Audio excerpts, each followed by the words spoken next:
같이 보실 말씀은 잠언서 26장 13절로 28절까지의 말씀입니다. 한 목소리로 합독하시겠습니다.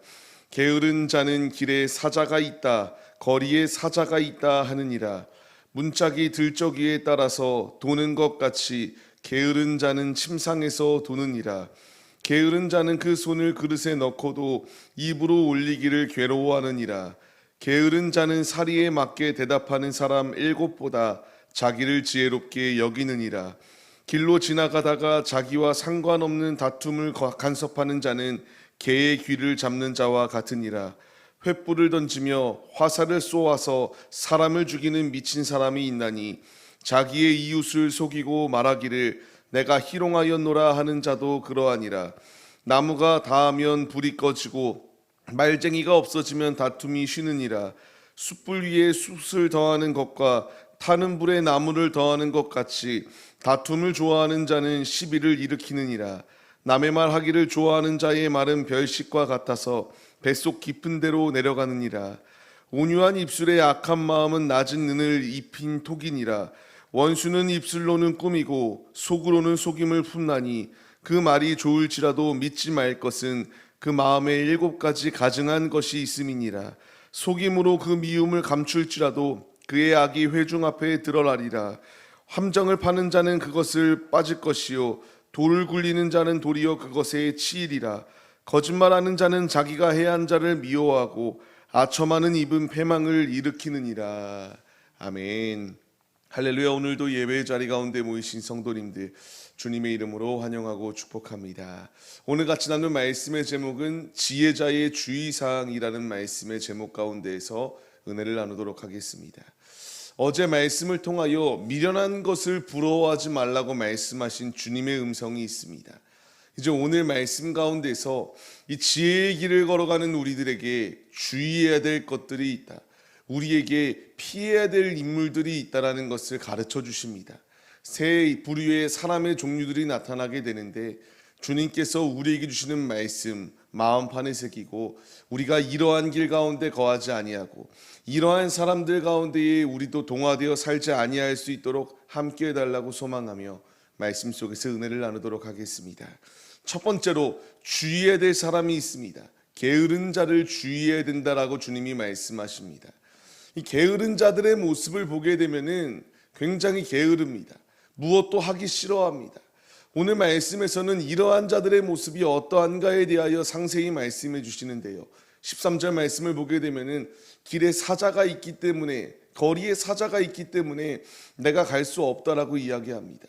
흔히들 이야기합니다. 우스갯소리로 이불 밖은 위험하다라는 이야기를 하면서 게을러 가지고 결코 자신의 합리화 속에서 내가 이러한 문제가 있기 때문에 나갈 수 없다, 이러한 문제가 있기 때문에 이 일을 할 수 없다, 끊임없이 핑계거리와 자기 합리화 가운데 놓여 있으면서 게으른 길을 걸어가려고 하는 그들의 습성을 볼 수가 있게 됩니다.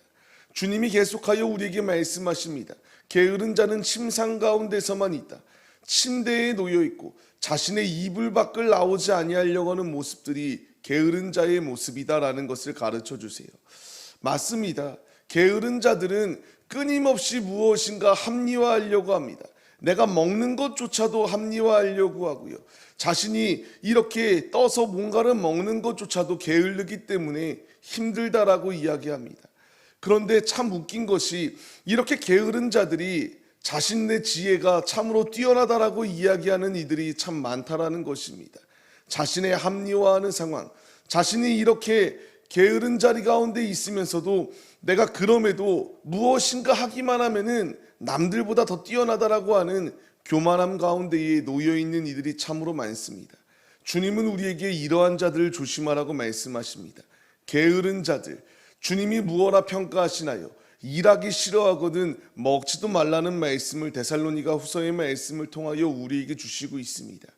우리는 이 게으름을 주의해야 됩니다. 게으른 자들은 자신이 게으른 것조차도 모르고 당연시 여기며 게으름 가운데 놓여 있습니다. 주님이 우리에게 이러한 이들을 주의하라고 말씀하시는 이유, 계속하여 말씀들을 통하여 우리에게 말씀하시는 것처럼 이들과 동화되었을 때에 우리 역시 이러한 게으름 가운데에 빠져서 게으름 가운데에 안주할 수 있으니까 주님이 게으름을 주의하라고 우리에게 가르쳐 주시고 있습니다. 그렇습니다. 우리는 육적인 게으름도 주의해야 하지만 영적인 게으름 또한 주의해야 됩니다. 우리 흔히들 결단해 보셨을 것입니다. 내가 오늘 말씀 몇 장 읽어야겠다. 오늘 얼마만큼 내가 주의 말씀을 묵상해야겠다. 결단합니다. 근데 오늘 내가 피곤하기 때문에 내일부터 하자. 끊임없이 주님과 약속하고 결단하였던 이 모든 약속이 무색하리만큼 영적으로 게으른 자리 가운데 있는 모습 또한 있게 됩니다. 주님은 이러한 모습을 주의하라고 가르치십니다. 이제 시대가 변하였습니다. 문화가 발달하였고요. 그렇기 때문에 교회에 나오지 아니어도 된다라는 이들이 있습니다. TV로 그리고 인터넷으로 이렇게 그냥 설교 말씀을 듣는 것이 예배의 전부다라고 생각하며 게으른 자리 가운데 있는 것들이 있습니다. 주님은 이러한 게으름에 우리가 현혹되어서 동화되어 삶을 살아가지 말 것을 가르쳐 주시고 있습니다. 주님의 말씀 들어야 됩니다. 우리에게 이러한 말씀을 더하여 주시는 이유는 실제적으로 우리가 이러한 게으름 것 가운데에 노출되어 있기 때문에 주의하라고 우리에게 가르쳐 주시고 있습니다. 말씀을 듣고 속히 돌이키는 자가 지혜 있는 자입니다. 게으른 자들 가운데에 속하여 같이 게으른 자리 가운데에 우리가 안주하는 것이 아니라 부지런한 신앙생활, 부지런한 우리의 삶을 통하여 주님의 영광을 나타내는 참 그리스도인들이 되시기를 바랍니다. 이어서 주님이 우리에게 말씀하십니다. 주의해야 될 인물들이 있는데 다투기를 좋아하는 인물이다라고 우리에게 가르쳐 주십니다. 말씀을 보게 되면은 자기와 상관없는 다툼 가운데서도 앞장서는 이들이 있다라고 가르쳐 주십니다. 이들은 정의로운 척을 합니다. 무엇도 자신 앞에 불합리한 것이 있으면 내가 싸우지 아니할 수 없다. 다투어야 된다라고 이야기하는 이들이 있습니다. 그런데 이 분쟁은 참으로 간사합니다. 나의 필요에 의해서만 행동하게 됩니다. 자신은 정의로운 것처럼 행동하지만 타협하기 일쑤이고 내가 하고 싶은 그 자리 가운데서 온갖 말을 쏟고 다시 그냥 속으로는 후회하고 두려워하는 마음들이 그 가운데 있습니다. 이러한 분쟁한 자들과 있게 되면은 그 가운데에서 끊임없이 부정적입니다. 끊임없이 다투려고 합니다. 나와 적대적인 사람하고만 싸우려고 하는 것이 아니라 그냥 움직이는 시한폭탄입니다. 누구하고도 싸우려고 합니다. 주님은 이러한 자들을 주의해야 된다라고 우리에게 가르쳐 주십니다. 이러한 이들과 우리가 겸하여 살 때에 우리가 이러한 모습이 될까봐 주님이 다투는 자들을 주의하라고 가르치십니다. 19절 말씀을 보게 되면은 그들은 이웃을 속입니다. 그리고 가짜 뉴스들을 전합니다. 그리고 뒤늦게 이야기합니다. 진실이 밝혀졌을 때에 아니면 말고식의 이야기를 하며 다툼과 분쟁을 야기하는 이들이 있습니다. 주님께서 이러한 이들을 무엇이라 평가하십니까? 18절 말씀을 보게 되면은 그러한 자는 미련하여 미친 사람이니 사람을 죽이는 살인자와 같은 자다라고 분명히 주님이 지칭하시고 있습니다. 그렇습니다. 다툼을 좋아하는 것들, 그리고 분쟁을 야기하는 것들, 이것은 사람을 죽이고 사람을 해하는 살인자와 같은 그러한 자들이라는 것을 우리가 기억해야 됩니다.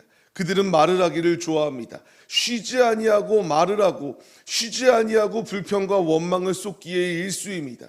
그 모든 모습을 버려버리고 그 모든 모습을 닮아가지 않기를 주님이 우리에게 가르쳐 주십니다. 분쟁을 좋아하는 자, 다툼을 좋아하는 자, 어느 공동체를 가든 어디를 가든 똑같은 행동을 하고 더 악랄한 행동을 하기에 일수입니다. 믿는 그리스도인들, 지혜자로 부름을 받은 우리들은 이러한 길을 걸어가는 것이 아니라 주님 안에 거하는 것이 참 지혜이다라는 사실을 잊지 마시고 오늘 우리에게 다툼이 아니라 그리스도의 선한 마음을 갖고 그리스도의 심장을 가지고 우리가 악인까지도 용서하라고 말씀하시는 주의 말씀에 순종하여서 다툼과 혈기와 분쟁이 아니라 주님의 길을 걸어가는 우리의 모습이 되시기를 바랍니다. 세 번째로 주님이 우리에게 말씀하십니다. 주의해야 될 인물이 있다. 위선자들을 주의해야 된다라고 우리에게 가르쳐 주십니다. 그들은 겉으로 보기에는 굉장히 우리를 위하는 척합니다. 사람을 위로해 주는 척하고 사람들의 편에 서 있는 것처럼 이야기합니다. 그런데 주님의 평가는 무엇인가요? 그들은 낮은 은을 입힌 토기와 같다라고 말씀하시고 있습니다. 겉으로 보기에는 은을 입은 토기와 같습니다. 그러나 자세히 보게 되면은 그것은 그냥 옆에 도금한 것처럼 은을 그냥 살짝 입힌 것일 뿐 결코 그 토기는 온전한 토기가 아니다라는 것을 분명히 가르쳐 주세요. 우리 주위를 보게 되면은 참 이런 이들이 많습니다. 앞에서는 위하는 척 하는데 뒤에서는 칼을 꼽는 이들이 참 많아요. 앞에서는 굉장히 나의 편인 것처럼 행동하는데 뒤에서는 누구보다도 나를 죽이려고 달려드는 그러한 공격들을 펼치는 악한 이들을 만나보셨을 것입니다. 주님은 이러한 위선자들이 있으니 이러한 위선자들과 같이 겸하여 살면서 나도 위선자가 되지 아니하고 진실한 길을 걸어가라고 우리에게 가르쳐 주시고 있습니다. 그들은 입술로는 꾸밉니다. 그리고 속으로는 속임을 품고 끊임없이 계략을 만들어 어떻게 해서든 나의 편을 만들고 상대방을 완전히 밑바닥까지 추락시키려고 하는 악한 행태들을 펼치는 그러한 모습들이 있는 이들을 같이 속하여 그들과 같이 살지 말 것을 우리에게 가르쳐 주십니다. 그들의 말을 다 믿지 말라고 가르쳐 주십니다. 그들에게는 7가지의 가증한 것이 놓여 있다라고 말씀하시며 죄악된 그것들과 속하여 겸하여 살려고 하지 말 것을 우리에게 가르쳐 주시며 주의하라고 말씀하십니다. 왜 이러한 인생을 살면 안 되나요? 이러한 인생의 끝은 결국 드러날 수밖에 없기 때문입니다. 아무리 나의 편을 만들고 내가 좋은 위치 가운데서 득세하는 모습처럼 보이지만 그것은 분명히 드러날 가짜에 불과합니다. 은으로 그 토기를 아무리 잘 감싸 놓은 것처럼 보여도 시간이 지나면 부식당하고 시간이 지나면 부패하여 균열이 일어날 수밖에 없습니다. 악한 것은 드러날 수밖에 없습니다. 위선자들과 같은 모든 이들의 악함은 드러날 수밖에 없고 그것의 끝은 결국 이 말씀과 같이 빠질 것이고 그리고 결국 치일 것에 불과하니까 그 길을 걸어가지 말라고 우리에게 가르치십니다. 전도서의 말씀을 봐서도 주님이 우리에게 말씀하십니다. 함정에 빠지는 자는 결국 그것에 빠질 뿐만 아니라 뱀에게 물릴 수밖에 없다라고 분명히 가르쳐 주세요. 성경에서 뱀은 무엇인가요? 사단을 의미하고 있습니다.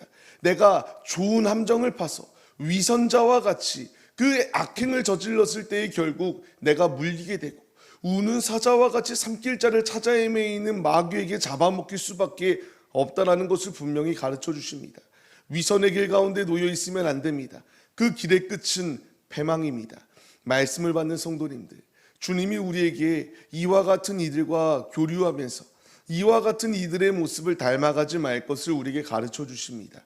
거짓된 것, 가증스러운 것들, 그리고 끊임없이 분쟁하기를 좋아하는 이들, 그러한 이들과 같이 겸하여 우리의 영혼이 더럽혀지는 자리 가운데 거하는 것이 아니라 나의 모든 위선의 모습은 내려놓고 오직 주님만을 붙잡고 주님의 길을 걸어가 진실하고 정직한 삶으로 주님의 영광을 나타내시는 지혜자들이 되어서 주님의 마음을 가장 기쁘시게 해드리고 주님의 마음을 참 시원케 해드리는 참 지혜자들의 모습이 우리 모두의 모습이 되시기를 주님의 이름으로 간절히 축원합니다.